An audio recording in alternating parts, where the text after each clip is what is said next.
হরিওম। বঙ্গাইগাঁও, গোয়ালপাড়া, 20শে ভাদ্র 1365। পরম কল্যাণ ভাজনেষু স্নেহের বাবা, প্রাণ ভরা স্নেহ ও আশিস নিও। এই সঙ্গে তোমার এক গুরুভ্রাতার লিখিত পত্র পাঠাইলাম।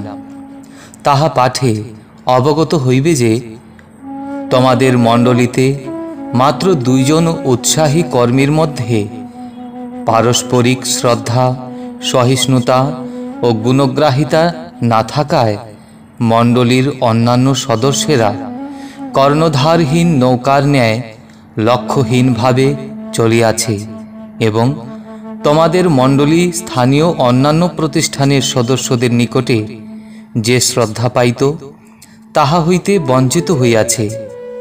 ইহা ক্ষতিকর হইলেও ইহাকে আমি তত ক্ষতি বলিয়া বিবেচনা করি না, যতটা ক্ষতি হইয়াছে তোমাদের নিজেদের আত্মশ্রদ্ধা নাশের ফলে।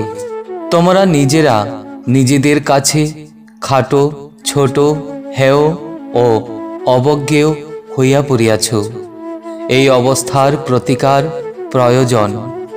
তুমি বা তোমার প্রতিদ্বন্দ্বী নিজ নিজ ব্যক্তিত্বকে বড় করিতে গিয়া উভয়েই নিজেদের অত্যন্ত ছোট করিয়া দিয়াছ।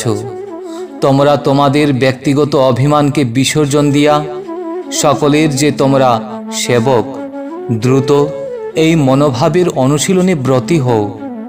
অন্তরে তোমাদের সেবকের ভাবনাই রহিয়াছে অদমিত মান, যশ, কর্তৃত্বের স্পৃহা। তাহারই জন্য তুচ্ছাতি তুচ্ছ ব্যাপারে তোমরা মান সম্মানের প্রশ্ন তুলিতেছ এবং এই উপলক্ষে দলাদলি সৃষ্টি করিয়া একটি সচল, জাগ্রত, সুন্দর জয়রথকে অচল, নিষ্কর্মা, কদর্য জিনিসে পরিণত করিতেছ। তোমাদের দলাদলি তোমাদের পূজাপীঠকে মেছো হাটে পরিণত করিতেছে। এই দুর্ভাগ্য হইতে তোমরা তোমাদের মণ্ডলীকে অচিরে মুক্তি দান করো।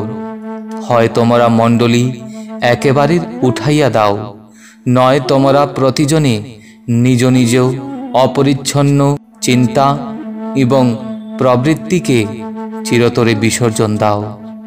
এই দুইটির একটি পথ তোমাদের গ্রহণ করিতেই হইবে। হিংসা বিদ্বেষ জর্জর চিত্ত লইয়া তোমরা তোমাদের মণ্ডলীকে কোনো উন্নত লক্ষ্যে পৌঁছাইতে পারিবে না, ইহা বিশ্বাস করো।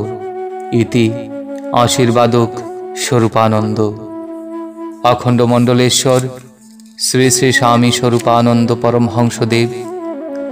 ধৃতং প্রেমনা, 6ষ্ঠ খণ্ড, পত্র 59। হরি ওম।